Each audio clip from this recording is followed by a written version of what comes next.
Semana 2, dia 6. Suprimento matinal. E sei que tal homem, se no corpo ou fora do corpo, não sei, Deus sabe, foi arrebatado ao paraíso e ouviu palavras indizíveis, as quais não é permitido ao homem falar. Muitos de nós não podem suportar o teste das visões e revelações, assim que temos uma pequena experiência, tocamos a trombeta e todos ficam sabendo dela. Quão profundo era Paulo! Seria algo maravilhoso se pudéssemos esconder durante 7 anos algo que recebemos do Senhor. Mas Paulo, durante 14 anos não divulgou sua experiência.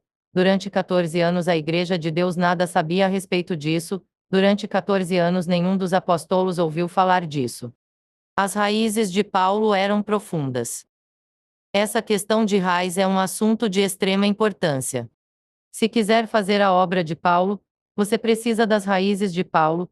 Se você quiser ter a conduta exterior de Paulo, você precisa ter a vida interior de Paulo. Se você quiser ter o poder que Paulo manifestava, você precisa ter a experiência secreta de Paulo. O problema com os cristãos hoje é que eles não conseguem manter encoberta experiência alguma. Assim que eles têm uma pequena experiência, eles têm que divulgá-la. Eles não têm raiz alguma. Que Deus nos mostre a experiência de Paulo, e que ele nos leve a ser profundos. CWWN, volume 37, pp. 39-40. Leitura de hoje. Em Isaías 39 nos é dito que, quando as notícias da recuperação da saúde de Ezequias chegaram à corte de Babilônia, foram enviados mensageiros com cartas e com um presente para Ezequias. Ezequias recebera a graça de Deus, mas ele não foi capaz de suportar o teste da graça. A palavra de Deus diz: Ezequias se agradou disso e mostrou aos mensageiros a casa do seu tesouro, a prata, o ouro, as especiarias, os óleos finos, todo o seu arsenal e tudo quanto se achava nos seus tesouros. 2. Ezequias não pode vencer a tentação de mostrar tudo. Então, será que não devemos dar testemunho? Sim, devemos. Paulo fez e milhares de filhos de Deus, de geração em geração também o fizeram. Mas, dar testemunho é uma coisa, ter prazer em exibir a própria experiência é outra. Qual é o nosso objetivo ao testificar? Podemos falar das grandes coisas que o Senhor fez por nós, mas não devemos divulgá-las abertamente como um noticiário. Isso apenas nos expõe como pessoas sem raiz. Não ter raiz é não ter um tesouro, é não ter uma vida oculta ou experiências ocultas. É essencial que algumas de nossas experiências permaneçam cobertas. Desvendar tudo é perder tudo. Todos os segredos que temos com o Senhor devem ser preservados.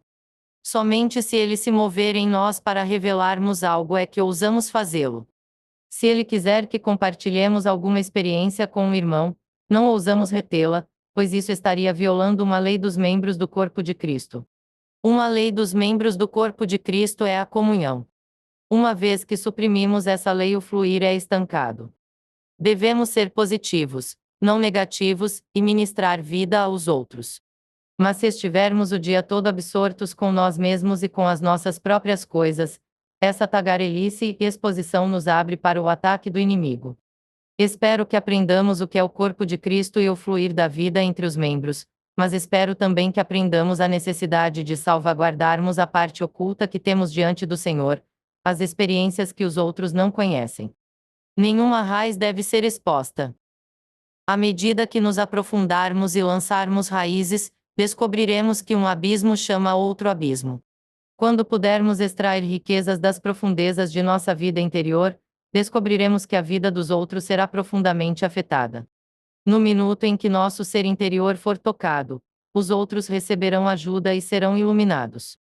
Eles saberão que há algo além do que eles conhecem. Se nossa vida não tiver profundidade, nossa obra superficial apenas afetará outras vidas superficialmente. Repetimos, somente um abismo chama outro abismo. CWWN, volume 37, pp. 40-44.